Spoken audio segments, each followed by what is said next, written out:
Hey guys, so today we're making a pumpkin coffee cake. Please make sure you like, share, comment, and subscribe.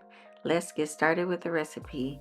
So this pumpkin coffee cake was so delicious, very moist, it had like a nice crispy, crunchy topping. And let me show you how to make it. And so we're going to start with 3 cups of all-purpose flour. And so this is a vegan recipe that I got from noracooks.com. I'll be sure to list that information in the description box below. Next, you're going to add in 1 tablespoon of baking powder, and then I'm going to add in about a half of a teaspoon of some salt, 1.5 tablespoons of some pumpkin pie spice, and then I'm going to add in a cup of granulated sugar. And so we're just going to mix all of our dry ingredients together. And let me just tell y'all, you're not even going to realize that this is a vegan recipe because it was just that good. Like, even the streusel topping was like, oh my goodness, this is like perfect for like a cup of coffee, a cup of tea, anything like that. And so next, for our wet ingredients, I'm going to add in 1 cup of some pumpkin puree. And so I do like to measure out my baked goods in grams, so I'll be sure to put that in the description box below.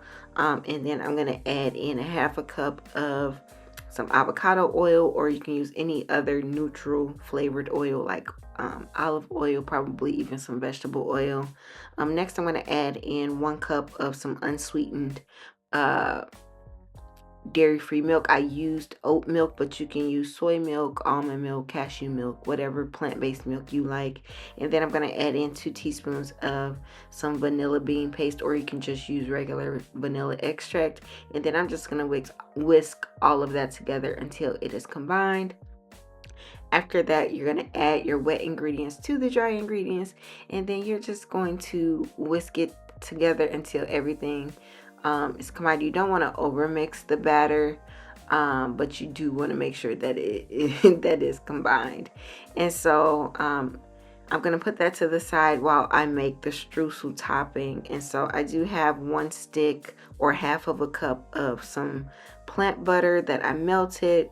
And then I am going to add in 1.5 cups of some brown sugar, 1 tablespoon of ground cinnamon, 1 teaspoon of some pumpkin pie spice, and then I'm going to add in about half of a cup of some all-purpose flour. And then I'm just going to use a fork and probably eventually my hand to mix this together. And this is what's going to create that nice like crunchy topping on the cake. And so I am just gonna grease my pan, and this is a 9x13 pan. I'm using something called pan coat, and it's something that I made. It's like flour, shortening, and I think some vegetable oil, but I had got that from a different recipe when I was making a mile-high pound cake. But anyway, just grease your pan and then add your batter, and then you're going to put your streusel topping on there. And make sure you preheat your oven to 350 degrees Fahrenheit. And you're going to let this bake in the oven for about 40 to 45 minutes. And so this is what it looks like when it comes out. And so I just place it on a wire rack so that it can cool off a little bit. And you want to make sure that it is cool before you put your icing on it, and so, or the glaze. And so I have a cup of powdered sugar, 2 tablespoons of some unsweetened oat milk, or again, you can use any plant milk that you like. And then I'm going to add in about a half a teaspoon of some vanilla bean paste. And you want to make sure it's to a consistency where you can drizzle it.